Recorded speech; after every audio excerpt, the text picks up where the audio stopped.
Hey guys, what's up? Chris here for BeerGeekNation.com. Today, we're looking at the one, the only Kentucky Breakfast Stout from Founders, KBS 2016, 12.4% alcohol by volume. This, my friends, is one of those beers that everyone goes crazy for. Imperial Stout brewed with coffee, chocolate, aged in bourbon barrels for 1 year in a cave, nonetheless. So very, very hyped up beer, getting harder and harder to get. But with that said, there are beers out there that I think are comparative to KBS or better than KBS, but you can't take that away from KBS because it is KBS. Let me get into a glass so you guys know what smells, tastes. Give you the final verdict on 2016 KBS. All right, guys, the aroma. Oh, yeah, it's so good.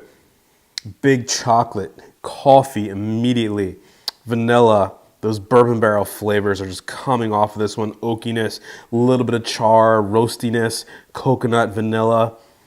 Definitely getting some big kind of chocolatey, caramelly malts in this one.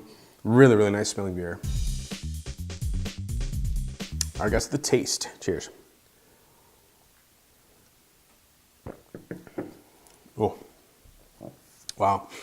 Right at the front of the tongue. Nice pop of bitterness, coffee bitterness, espresso bean bitterness, espresso bitterness, I should say. Dark chocolate flavors. Middle of the mouth, bourbon barrel really kicks in. Vanilla, toasted coconut, sweet pipe tobacco, a little bit of a roastiness, kind of a subtle smokiness to it, very, very subtle.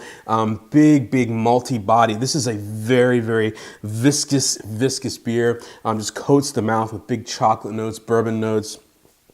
It's like a chewy fudge brownie almost. In the aftertaste, definitely getting some sweetness, more of that vanilla, toasted coconut, chocolate, coffee in there as well. 12.4%, you get a little bit of alcohol sweetness, but you don't feel the alcohol. You don't get any burning, no warming or anything. It's a very, very well-balanced beer, all things considered, and very, very good batch of this. A good vintage, I should say.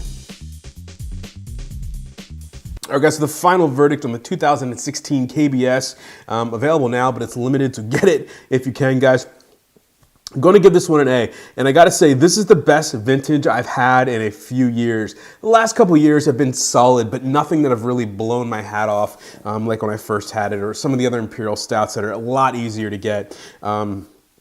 But this batch is absolutely doing it. A ton of bourbon barrel, a ton of, it's a very thick tasting beer. Again, like a chewy, fudgy brownie dipped in bourbon barrels. It's just awesome, awesome stuff. And I'm glad to see they've kind of taken back what KBS should be, chocolate, coffee, and bourbon, and it is all there. Great, great batch. I think last year's felt a little thin, if I remember. If I think this year's actually overcompensated for that. It's a super chewy, thick beer, and I absolutely love it. It is what it is. KBS is back, baby. Getting an A for me. Remember, folks, life's too short. Drink amazing beers. Cheers.